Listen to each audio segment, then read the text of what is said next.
Hello, and welcome to the Donna John Show YouTube channel. I'm your co-host, John. And I'm Donna. And together we're going to bring you some videos over the next several weeks that talk about everything from faith, finances, health, and we're even going to do a few reviews. So we hope you enjoy our channel. Please like and subscribe, share with your friends. Now after these messages, we'll be right back with today's program.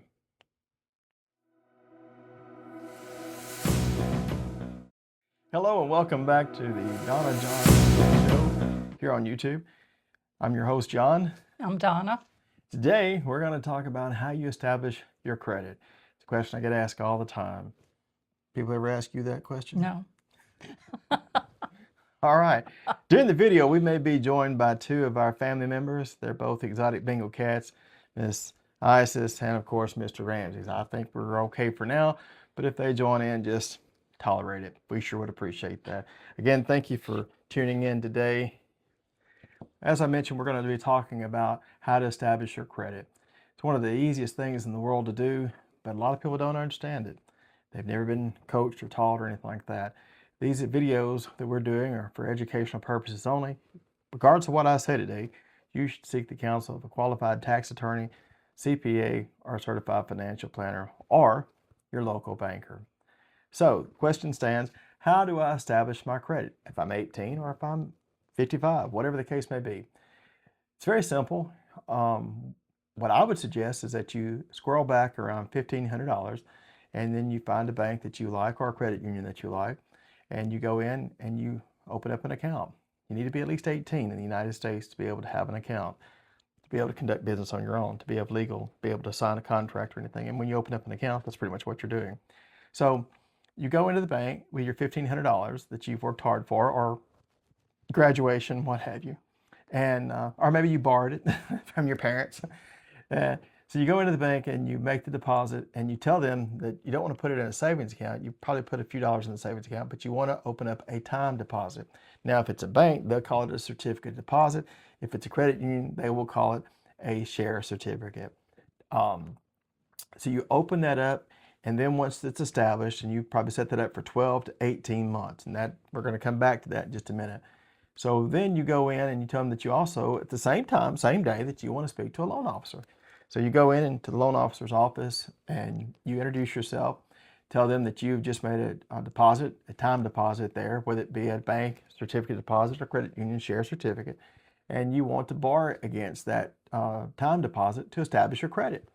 The banker most likely will say, well, we've got to pull your credit. Do you have a job? Those kind of things. You need to have some kind of job to be able to, show that you qualify on paper, but it's not the end of the world. There you understand what you're trying to do, which is to establish your credit. I'll come back to the importance of why you need your credit established in just a minute. But basically, you are pledging your own money. You're guaranteeing the loan that you're wanting with your own money.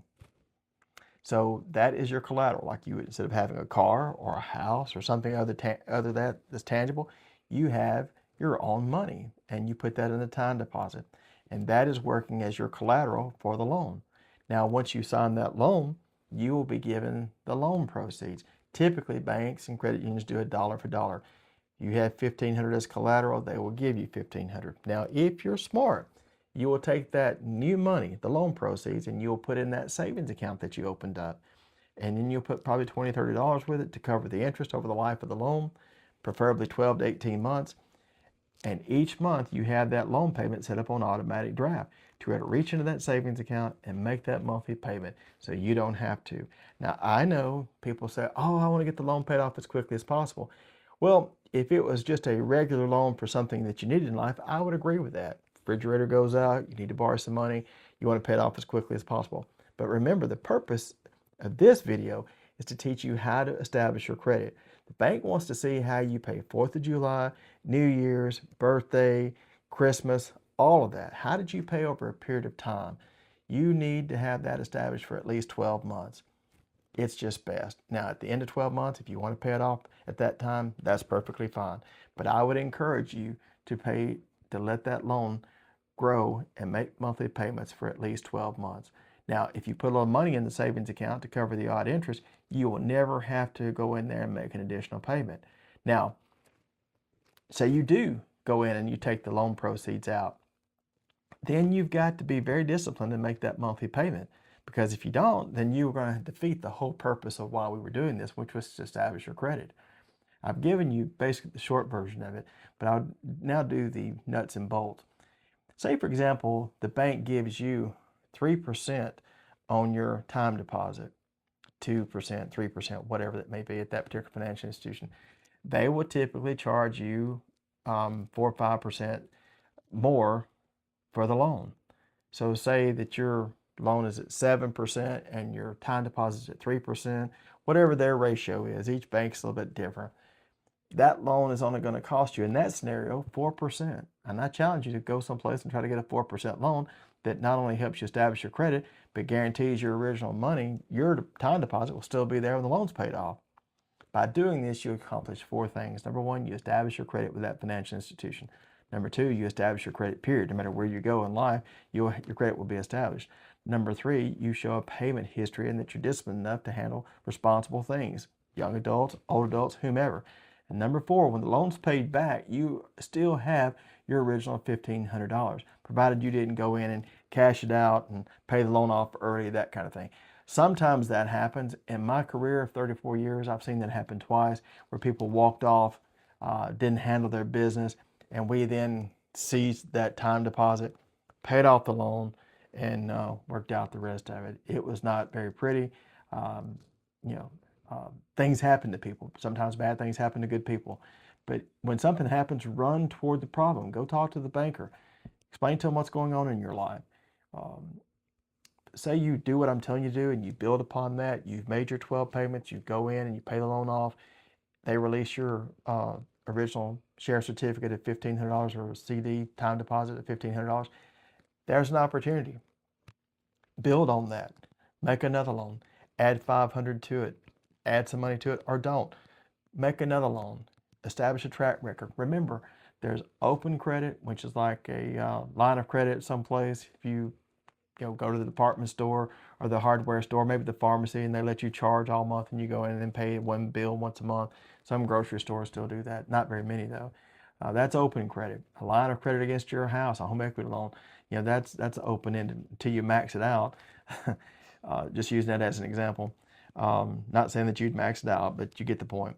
Then there's installment debt. That's what we're talking about today. There's a starting point and a stopping point, and in between is monthly payments set at a certain time you agree to in advance, and you sign that you agree to that you'll pay it back.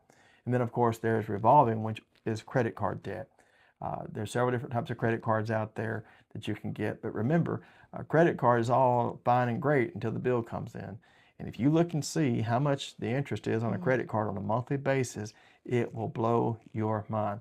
The 4% I mentioned earlier is peanuts compared to what the rate is on a credit card. Credit card is revolving, and the statement comes out every 30 days. That accrues interest on that 30 days. You go and you buy gas or food on a credit card. Please don't do that, not unless your back's against the wall and you really are having a hard time. Try not to do that. I tell people, they say, Mr. John, how do I get out of debt? I tell them to quit spending. They think I'm crazy, but it really is that simple. You don't have to buy that whatever it may be.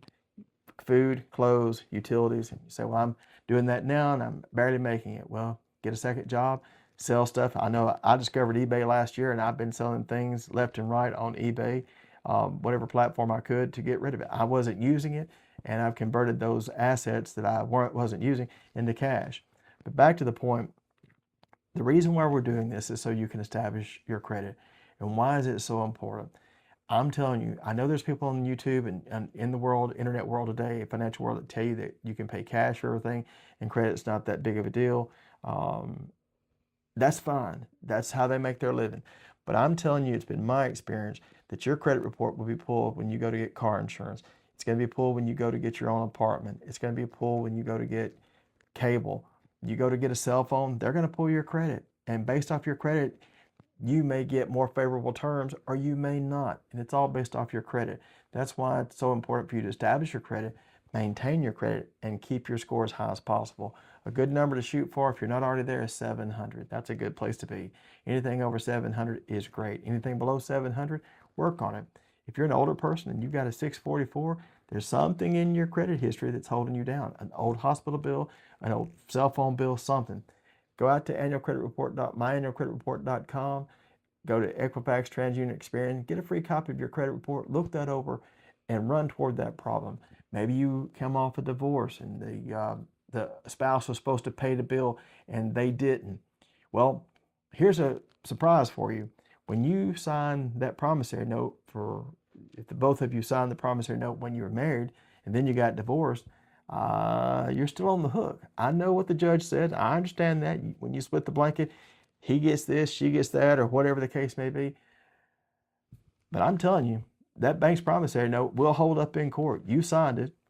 You didn't say, I'm signing it unless we get divorced. It says I'm signing it and I will pay my part. I'll pay all of it, some of it, whatever. That's just how it is. So you're better off to run toward that problem. I know it's not what you want to hear, but I'm just telling you, it's better to run toward that problem and pay that bill, get it out of your past, move on, and get your score up higher. I would not take on any kind of agreement with a financial institution or a hospital or anybody like that I owed money to until they assured me or told me, gave me something in writing that once you pay that bill, that they will pull that off your credit report, especially a collection item, especially a repossession, or anything like that, a foreclosure. If you have filed bankruptcy, as long as you didn't cause that particular financial institution any harm or a loss, I think they will try to help you reestablish your credit. There are certain guidelines that they're going to make you go through.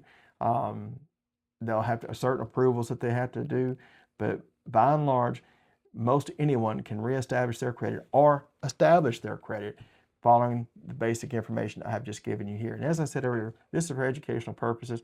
You need to consult your tax attorney, your financial planner, or your CPA, or go in and talk to your local banker and see if they can't tell you what their program allows for. Because each bank is different. Each credit union is different.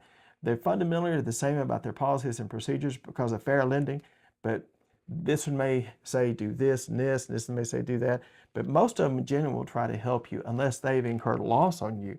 And if they have, you need to try to make that right if at all humanly possible. Your credit is something that you never really want to destroy. You want to try to build on it and make it stronger. Try not to ever sign anything for anyone unless you're willing to make that payment yourself.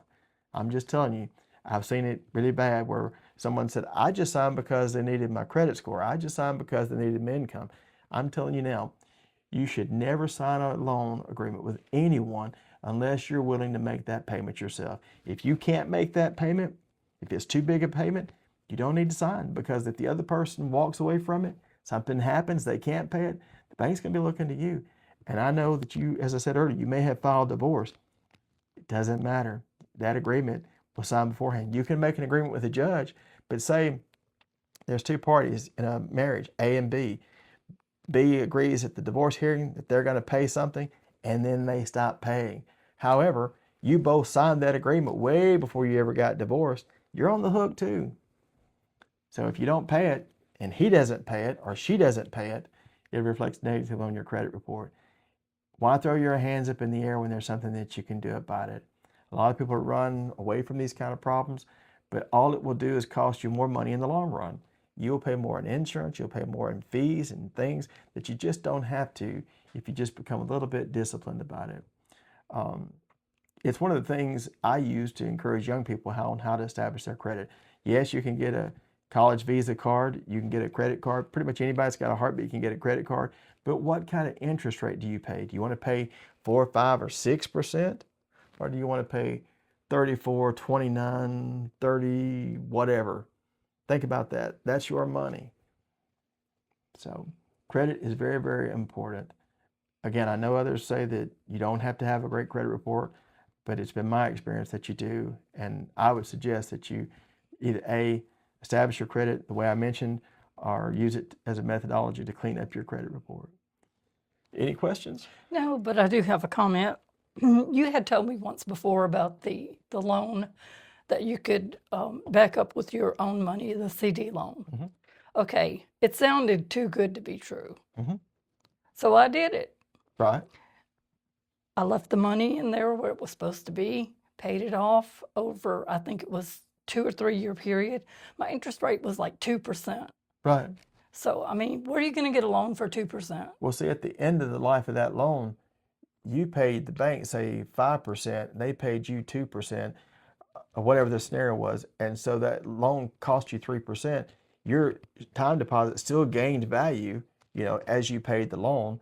So, and then when you had the loan paid off, you got whatever it was that you wanted. I think you bought a lawn tractor, did you Yeah, not? yeah. So you bought a lawn tractor. You still have the lawn tractor, Yeah. and you still have your initial time deposit. Right. It just seems too good to be true. Well, it's just because no one ever takes the time to teach people this.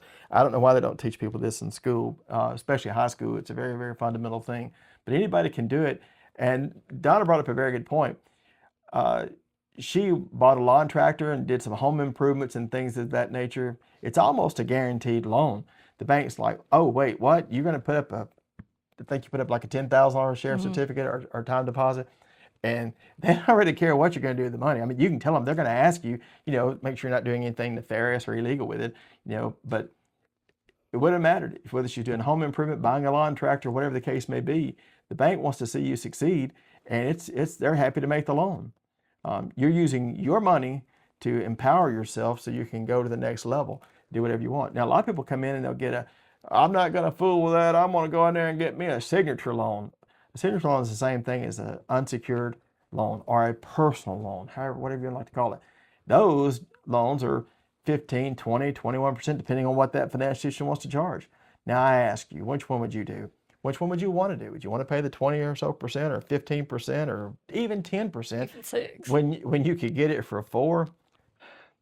You'd be surprised how many people make out like it's not that big of a deal. But why would you give anybody $5 for $3 change? But it happens. They don't build billion-dollar banks by giving the money away. Just saying. Same thing with casinos. Don't get me started on casinos. Any more questions?